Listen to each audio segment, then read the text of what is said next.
the governor declared a state of emergency in 33 Florida counties. And I suspect that the media wants you to be terrified and run out and buy a bunch of stuff that you don't need. And while I'm never going to discount the importance of hurricane preparedness, in fact, I've done several videos in the past, which I will link up above so that you can check them out. But being prepared for a hurricane is important. But I don't believe there's anybody in the state of Florida that didn't know that they moved to or live in Hurricane Alley. And recently, I learned the difference between a Yankee and a damn Yankee. And if you've been watching for a while, you know that I am not a Florida native. I moved here from New Jersey when I was very young, but I've lived here for 40 plus years. But it was only recently that a native Floridian explained to me the difference. A Yankee is someone who visits from another state and then leaves. And a damn Yankee is somebody from outside of the state who stays. And I always thought that a Yankee had to be somebody from the Northeast. It turns out, at least according to the native who told me the difference, it really doesn't matter where you're from.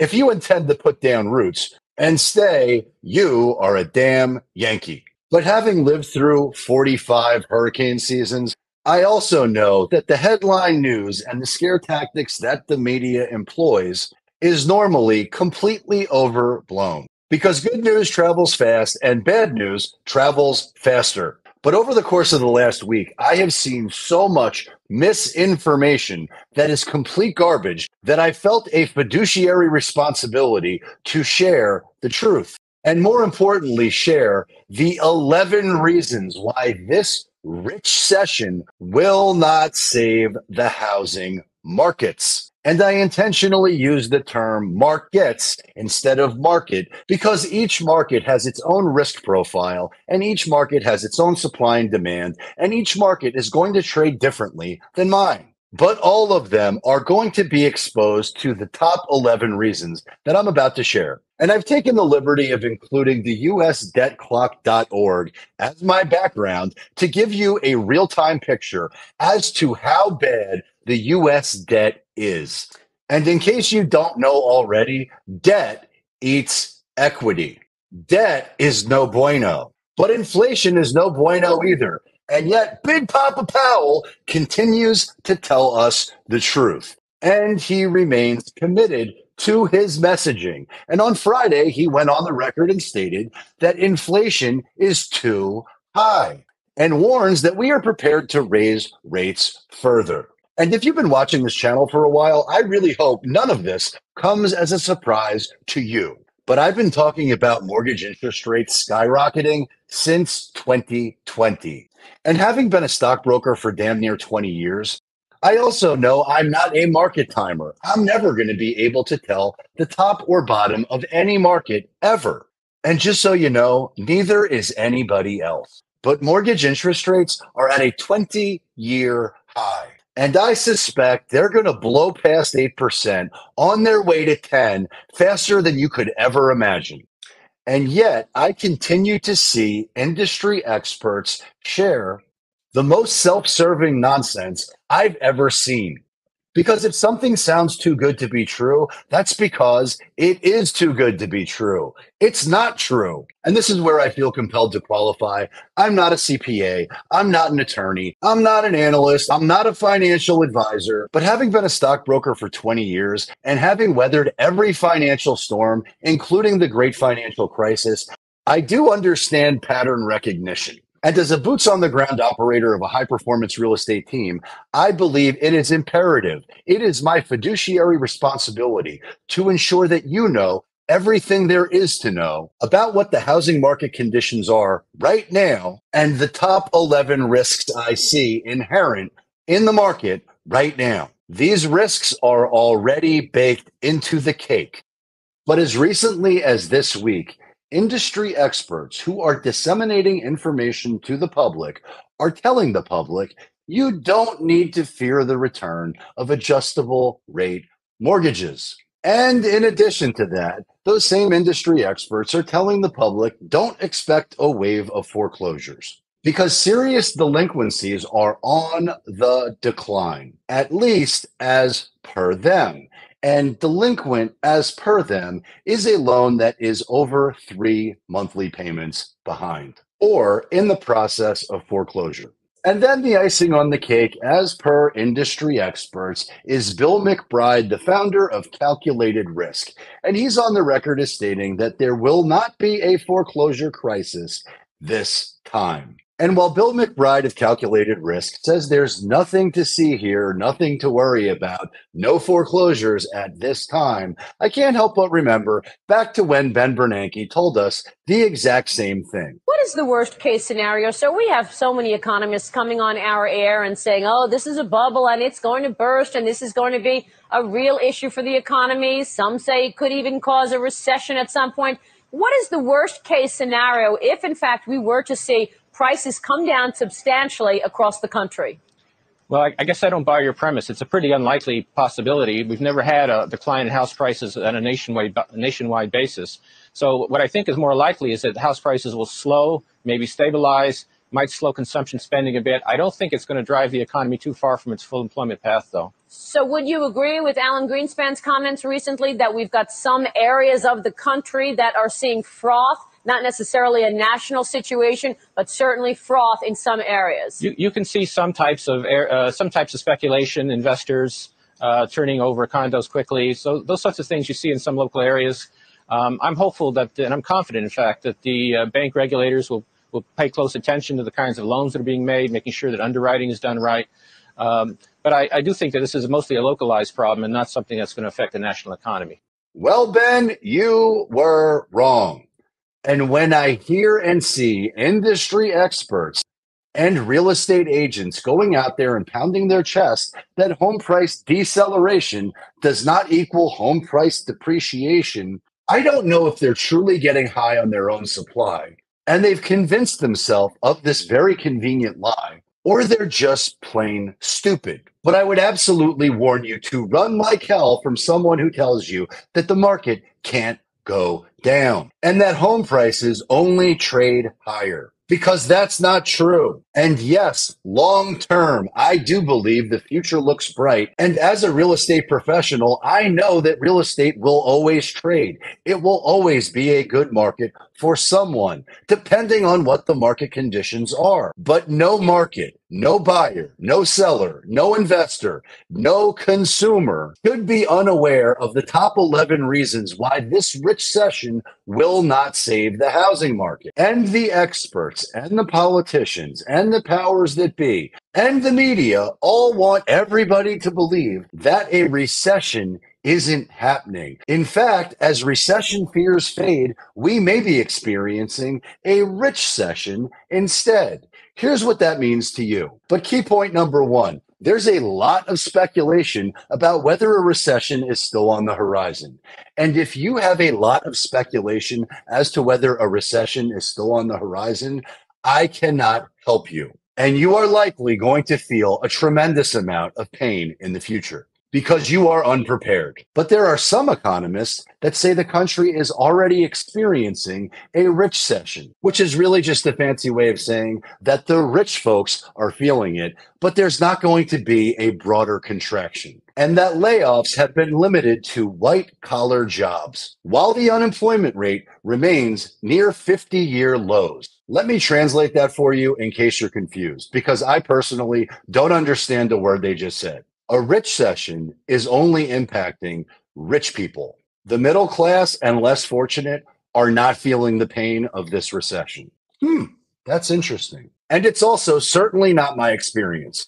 But here's what my experience is. The first reason why the recession will not save the housing market is the revisions to economic data that will definitively happen. So all of this great employment data and all of this great inflation data and all of the data that is being disseminated to the public by the powers that be, none of it is accurate. And I definitely don't want to sound like too much of a conspiracy theorist, because I'm not. But if you were to calculate inflation and jobs the same way they were calculated back in the early 80s, the true inflation numbers and the true employment numbers would be vastly under or over represented. Because I remember as a stockbroker for damn near 20 years during the great financial crisis, as they were sharing data in real time about whatever the economic conditions were, all of that data was underrepresented. All of it was revised over time. It was only revealed many years later exactly how bad it was. But please don't trust me. Do your own due diligence, do your own research, and check for yourself. But I can tell you that the US debt clock, which I'm sharing with you now, is not too far off from the truth. And as unpopular as what I'm about to share is, the truth is the COVID death numbers that were reported in real time were highly manipulated. And it's only within the last few months that the truth and the revisions have come to public light. And some folks still don't believe them. But you can bet your sweet bippy that the United States government is not going to go out there and tell you the truth about what's happening right now in the economy right before an election. They're going to tell you exactly what you want to hear, and they're going to change whatever metrics they can to prop up the system and make the system look as good and as strong as possible. But our economy is built on consumer spending, and the consumer will not spend if the consumer is spooked. They will hoard cash. They will pull their money out of the bank. They will become so risk averse that they will hide under their bed, sucking their thumbs, if they were to tell us the truth. But ain't no government official going to tell you the truth about what the actual economy is or the true financial picture for the government is, because it would terrify the masses. But strong hands will make money and weak hands won't. Which takes me to number 2, which is inflation. And while different politicians may be touting how great the inflation improvement is, I would argue the opposite. And I would ask you to just audit yourself real quickly. Is the cost of living more or less expensive than it was a year ago, 2 years ago, 3 years ago, 4 years ago, 10 years ago? Very simply put, does your dollar go as far as it used to? Or are you one of the many who, when you go to the store and you buy your groceries, you have sticker shock because the same items that you bought a year ago are roughly 40% more expensive today? Because if you are experiencing sticker shock for the basic goods and services that you use on a daily basis, I got bad news for you. You're not alone. And while there are many folks, especially in the state of Florida, that are sitting on a metric shit ton of equity in their homes, if inflation causes enough pain to where the consumer has to make the decision as to whether to feed their family or pay their mortgage payment, chances are they're not paying their mortgage payment. And while I happen to be in a very affluent market where lots of people make a lot of money, the same rules apply. Because if you make $1 million and you spend $1.1 million, you're $100,000 in the hole. Which takes me to number 3 on our list, which is the true unemployment number. And the way that unemployment is calculated today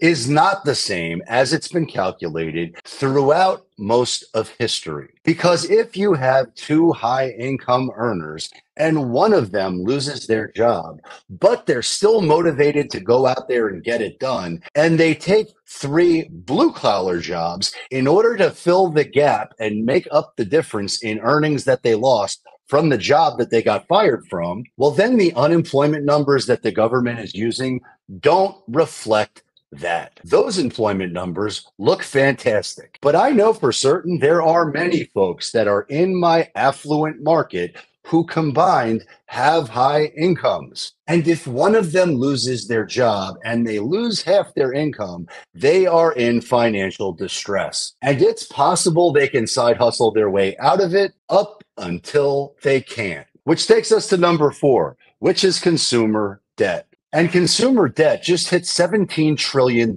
And it was just today I read an article by an industry expert saying that credit card debt is a good thing. And no, I'm not making that up. The author's belief was that credit card debt shows the strength of the United States consumer. And their theory is based on the opinion that since COVID, no one wants to use cash because cash is dirty. And everyone is using their credit card because that's the safer, easier, cleaner, faster way to transact business. And if everyone was paying off their credit card balance to zero at the end of each month, I would agree. But that's not what's happening. Most folks who have credit cards are maxed out on those credit cards, and they're barely to make the minimum monthly payment. What do you think happens to the consumer who can't pay their monthly payment? I'll tell you, their debt eats their equity. And either they're going to earn their way out of that situation, hit the lottery, or inherit or be gifted a windfall, but most likely they're going to feel financial pain sufficient to force a sale of the one thing they have that has a tremendous amount of equity, up until it doesn't. And for those of you at the back of the bus who aren't paying attention, that, of course, is likely to be their house. Which takes us to number 5 on our list, which is the United States debt situation. And I hope by now you've been watching the debt clock. And I don't think I have to be Nostradamus to demonstrate that the United States economy doesn't get stronger the more debt we incur. It becomes weaker and less stable. And if a government was to go out there and issue new debt in order to pay the interest on the old debt, I suspect you would say that government is probably in trouble, right? But the truth is, that's exactly what the United States government is doing right now, because they can't make the payments on the old interest they've already incurred. And while we can certainly increase the debt ceiling to infinity forever, 0 countries who've adopted that policy have ever survived or retained their superpower status. They crumbled and declined quickly, just like ours is right now. Which takes us to number 6 on our list, which is corporate debt. And the outcome of corporate debt and the inability to refinance or get rid of it, pay it off, has the same outcome as the government and the consumer. It ends with that corporation going bye-bye. Just like Bear Stearns did, just like Silicon Valley Bank did, just like the entire banking system almost did back during the great financial crisis, there's going to be a lot of corporations that don't survive the volatility which is coming soon. Which takes us to number 7 on the list, which is the rental market implosion. Now, I have to be abundantly clear. The rental markets are going to be very different depending on which market you're located in. But even in my hyperlocal market, the rental market, which is completely insane and rents have skyrocketed, there are still plenty of investors who are being punished severely because they did not price in the radical explosion of property insurance and property taxes.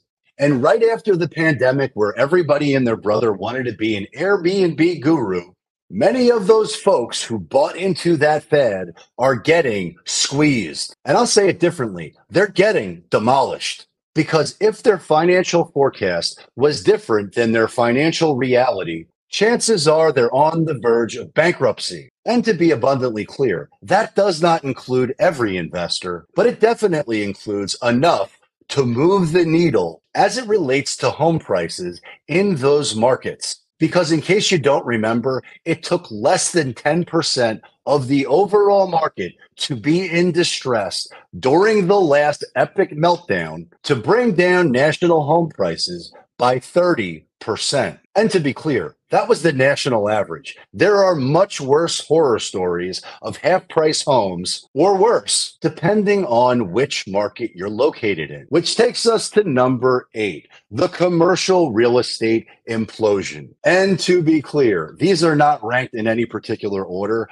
All of these are equally bad. But nonetheless, at number 8, we've got the commercial real estate implosion. And just look to San Francisco to see ground zero for the commercial real estate apocalypse. But don't think for a second that it's limited only to San Francisco. It's all over the place. But the severity of the impact is going to change from market to market. But none of the owners of those buildings are going to be able to refinance at terms that keep them in business. They will hand over their keys to the bank, and the bank will auction those properties for pennies on the dollar. And that has already started to happen. But the full impact and the full force of the magnitude of that implosion has yet to be felt by the consumer. But how many real estate investment trusts, how many pensions, how many other investors are financially tied to the performance of the building whose value just imploded? But I suspect there are lots of folks, lots of investment advisors, lots of hedge funds, lots of investors that are tied to the performance of the commercial real estate space and don't even know it yet, but they will. And when they do, it's no bueno for anybody, which takes us to number 9 on our list, the auto market. More specifically, the repo market of automobiles and the implosion that is yet to come. And while I don't wish this on anyone, the truth of the matter is, when the consumer who is feeling financial pain is forced with the choice of feeding their family, making their mortgage payment, paying their credit card minimum payment, and realizes they're being lied to by the government and may or may not lose their job, chances are that person who's feeling all of that stress is unlikely to make their car payment. And when they don't make their car payment, the bank will repossess their vehicle. And please don't take my word for it, check for yourself, but car repossessions have skyrocketed. And I believe the figure is something close to 22,000 a day. But here's the secret that most people already know, but not enough are talking about. The banks are not booking the losses. The banks are not selling the repossessed vehicles. They are doing everything they can to not absorb the loss. Because when they do realize the loss, the capitalization of the bank changes radically. And when the banks aren't capitalized the right way, the banks fail. And when the consumer does not believe that their money is safe in the bank, you see a bank run and then a liquidity crisis of epic proportions, which takes us to number 10 on our list, which is depopulation. And to be clear, depopulation is not something that's unique to the United States. It is a global, worldwide event that's happening everywhere, and China is getting destroyed by it. And the United States at least has the ability to allow people into the country. And for now, people still want to come into the country. But if that were to ever change, then depopulation becomes a much bigger risk to the United States. But in a consumer-driven economy, less population means less demand, less earnings, less everything, because there's less consumers. Which takes us to the last item on our list, which is lack of consumer trust. If people don't trust the stability of the market, they will not spend money. If people do not trust the systems and the stability of the markets, well, then the systems fail. And unfortunately, the system should have failed a long time ago. And yet, we continue to kick the can down the road to the next generation. And to be 100% transparent, this could go on for a long time. And perhaps none of those 11 risks are the thing that bring down the systems, because I could very easily come up with another 11 risks. But the debt clock does not lie. Which brings me to the question you might be asking yourself, Chris, why on God's green earth would you be telling us about all these risks? Why wouldn't you be telling us about the fact that there's a short supply of new listings? Why wouldn't you be telling us about the fact that home prices continue to rise? Why wouldn't you just tell us the good news? Well, I'm glad you asked. It's because I am 1000% committed to sharing the truth so that you can make the best decisions for yourself, for your family, and for your financial bottom line. And despite every one of the risks that I just shared, and the hundreds of others that I did not share, for many folks, buying a home today or selling a home today is the right choice, because real estate will always trade And even if you bought a house today at an all-time high, and tomorrow it went to zero, which to be clear is not possible, at some point in the future, 10, 15, 20 years from now, your house will trade at a new all-time high.